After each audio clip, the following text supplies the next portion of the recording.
le, le Brahmacharya. Le Brahmacharya par rapport par rapport à la magie indienne. Donc le Brahmacharya, c'est la prêtrise.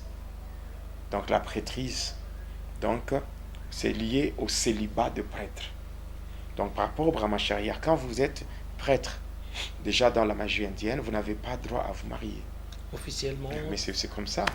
Dans le satanisme, quand vous êtes un prêtre, on n'avait pas le droit.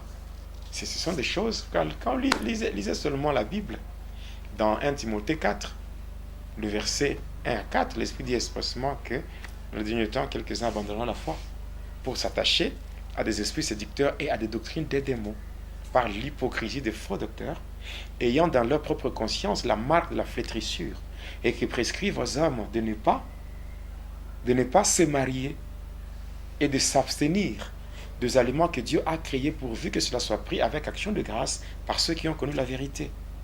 Donc le célibat de prêtre, ça vient de là. Oui. Mais regardez, beaucoup de dégâts que commettent les prêtres. Ils font le vœu de chasteté. Le vœu de chasteté. Mais eux-mêmes, ils sont encore capables de violer ces vœux-là. En engrossant les femmes, en couchant avec les femmes, en faisant des dégâts même au sein des églises. N'est-ce pas? Et observez. Observez ça. Regardez les sœurs ou les filles. Les filles ou les femmes qui couchent avec le prêtre ou qui sortent avec le prêtre. Regardez, observez leur vie. Vous allez constater que il y a quelque chose qui cloche. Il y a des choses qui clochent. Parce que ça c'est satanique. Donc, on ne va pas me parler de vœux de chasteté. On peut parler de ça aux ignorants. Beaucoup de filles, après avoir couché avec des prêtres, leur vie devient un peu compliquée et minable. C'est ça. C'est ça.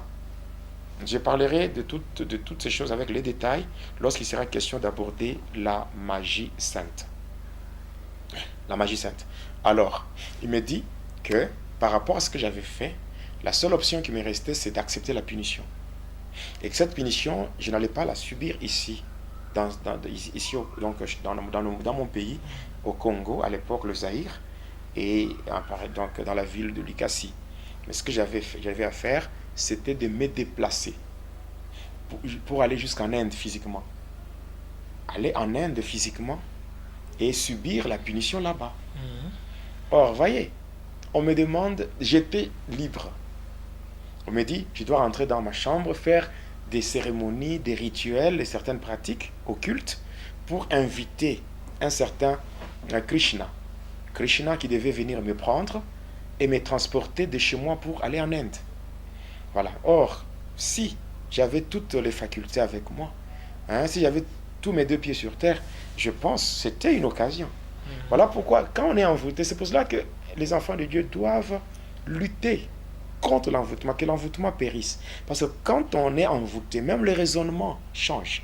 On ne raisonne pas bien, même dans nos pensées. Voilà pourquoi un enfant de Dieu, selon 2 Corinthiens 10, le verset 5, il faudra que toutes nos pensées soient captives à l'obéissance de Christ.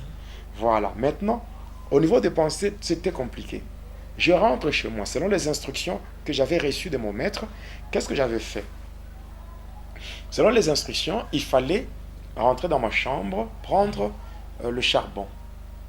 Le charbon, et graver sur le pavement une circonférence. J'avais dessiné une circonférence, et après, je devais mettre une croix. J'avais gravé une croix à l'intérieur de la circonférence,